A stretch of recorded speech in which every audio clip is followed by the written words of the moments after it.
What do you think? Can we do this? What do you got here, dude? Well, I mean, this is a Seiko Tuna 033 polished. Notice it has a polished case. It is on a Super Engineer.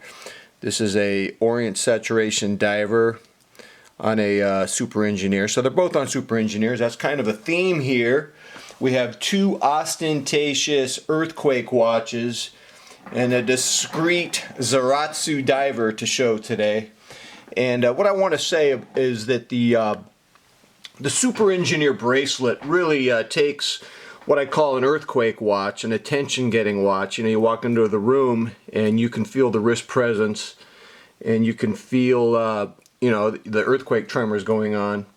And then you put the Super Engineer on, and it pretty much forces the issue even more.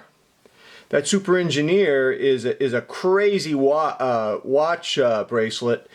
And you know, choosing to put a Super Engineer on your watch is no small matter. You got to consider some things. Number one, it's really heavy. It's probably the heaviest bracelet you're going to get for your watch.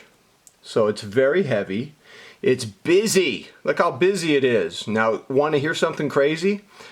I had a Seiko Tuna 017 with the sandblasted case and the slightly larger crop markers, and it didn't stand up well to the Super Engineer, I think because of the sandblast case. I think the polished case on the 033 stands up to the Super Engineer a lot better. By the way, I should have kept the 017 just because I'm a collector, man. By the way, can someone punch me every time I'm about to sell a watch? Just keep them, McMahon. Yeah, because I have about 4 watches I should have kept. And that Tuna 017 is one of them. Anyways, let's go on.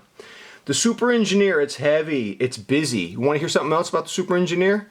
These links, they trap dirt. So have fun once a month dunking your bracelet in a bowl of water with vinegar and getting a toothbrush and washing out the dirt. I mean, it's no small matter choosing a Super Engineer. So the other thing about the Super Engineer, it does not complement all watches. It's so busy, it can actually distract or detract from the case. I think it works fine with these two watches. Here's why. Well, first of all, both are large watches. Now, the Orient Saturation Diver is 46 millimeters across. Lug to lug, it's a beast. It's about 55 millimeters lug to lug. It's a thick watch. 17 millimeter thickness. I'm telling you, man, this is an earthquake watch. And it's plenty big. And, you know, I wore this watch on Monday. Wore the watch on Monday.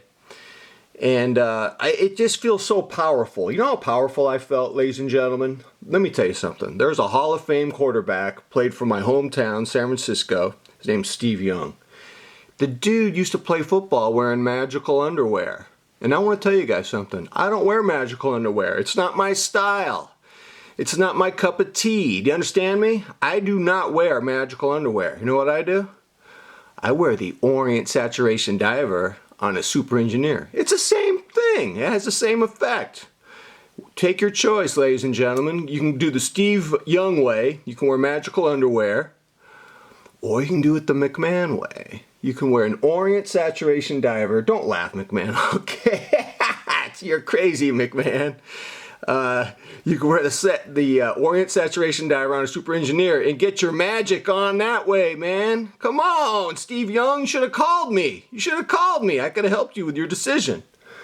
So, I wore this on Monday, man. I was feeling it, man. What an earthquake. Woo! What wrist presence. So, Tuesday, things got even crazier. Tuesday, I'm wearing the, today's Wednesday, by the way. Tuesday, I'm wearing the Seiko Tuna on the Super Engineer. And you know, here's what I can tell you. You know what the Seiko Tuna is for a watch obsessive like me? It's catnip. You know, I had to do research on catnip. Catnip is a plant that drives cats crazy, and it has an oil in it. The oil is called Napolitacetone. Can you repeat that after me, ladies and gentlemen? Napolitacetone. Acetone stimulates endorphins and causes euphoria. Guess what, ladies and gentlemen?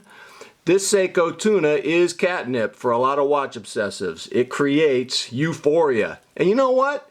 I'm at work all day yesterday wearing this bad boy, and I'm looking down at it. Rather than focusing on my work in my office, I'm looking at my watch. What are you, McMahon? Are you a watch obsessive or something? Get an intervention right now. Yeah, man, I can't deal with all that acetone going on in my brain, man. And that's what happens when you wear a watch like this. Euphoria, man, earthquakes, craziness. So, sometimes in life you don't want to be an earthquake. You don't want to be ostentatious. You want to be discreet. You want to be elegant. You want to be under the radar. And so I'll give you the corporate name for this watch, the very corporate, soulless sounding name. The Seiko SBDC051. Come on! That's a terrible name for this watch.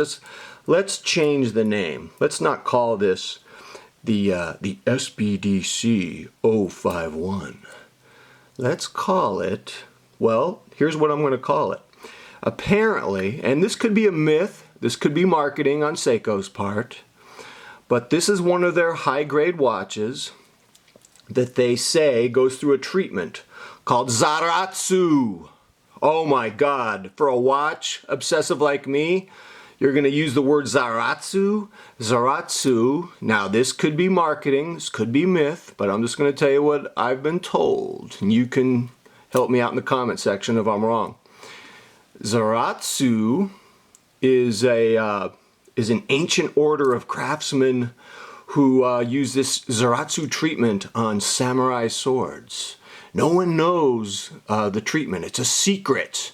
No one can know. It's a special technique, a Zaratsu technique. Hey, ladies and gentlemen, by the way, if you're a watch obsessive and someone says, you know, that your watch has been lacquered in some special polish done by an ancient order of secret craftsmen who use the same technique on samurai swords, you're kind of going to be like salivating for that watch. Could be a complete marketing gimmick, who knows, but man, let's officially change the name of this watch to the Zaratsu Diver.